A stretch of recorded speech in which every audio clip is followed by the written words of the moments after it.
here today to discuss to you about, sabay-sabay, about? Do you want to be loved? Yes, why not? Right? Pero dapat halal way. Kasi ang mga kabataan, napaka-impulsive. Sabi ng Allah, وَكَانَ الْإِنسَانَ عَجُولًا. Impulsive. Kaya kabayan yun na madalian. Hindi makapaghintay ng halal. Kasi masarap daw maglaro sa hamon. Ay, grabe, di ba? Lahaw na lang na. Love is one of the most beautiful things. Sino ang nag-create ng love? Next slide, mga teacher. Teacher Angel. Who created love, this beautiful feeling? Who? The one. The most beautiful creation of Allah, the Al-Wadud. Right? Isa sa pangalan ng Allah out of 99 is Al-Wadud. Meaning, the creator of love.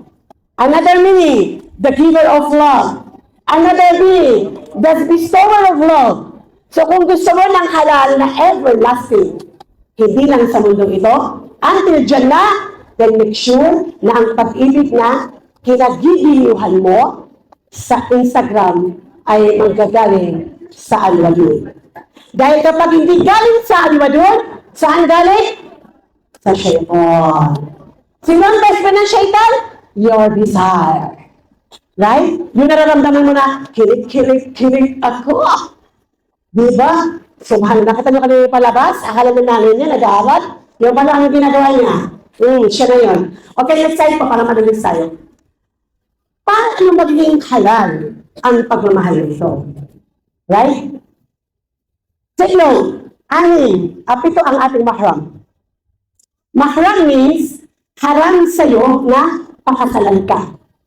So kahit magkasama na kayo sa bahay, wala kayong kasama, kahit na nag-date kayo sa MOA, pumunta kayo ng Hong Kong, dalawa lang kayo, you are very free. Who are they? Your father.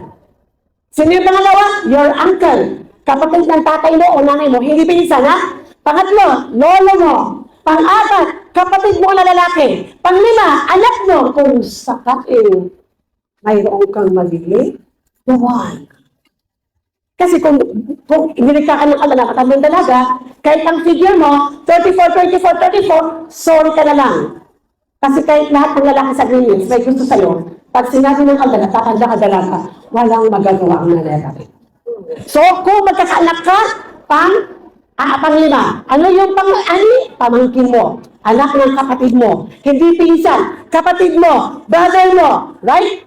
Ano ang pangpito? At dito tayo excited. Sinawan.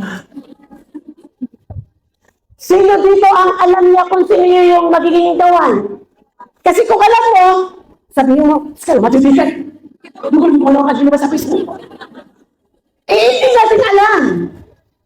Kasi kung alam ko lang na ang magiging dawan ko is yung habibi ko, yung asawa ko, bakit pa ako magpapafall sa iba? Right? But we don't know. Hindi natin alam kung sino. So, mga anak, tandaan mo, the one, dapat ito ay makuha sa halal. Di ba? Huwag mo i-rush. Lahat ng sasakyan ng pag-ibig sa rush.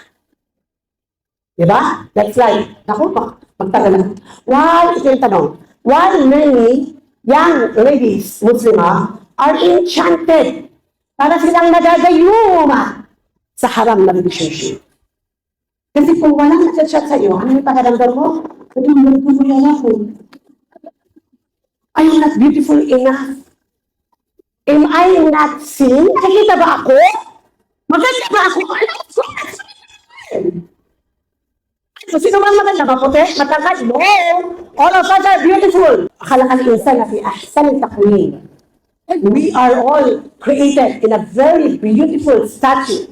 Sobrang ganda. Kasi ang Allah ang lumikha sa atin. At huwag mo ikumpara ang sarili mo sa ibang tao, ibang babae, sa kapatid mo. Kasi ang magiging dawan mo, kung ikaw ay black beauty, ayaw niya ng maputi. Kaya huwag mo pilitin maglupa kayo, girl. Masasarili mukha mo. Right?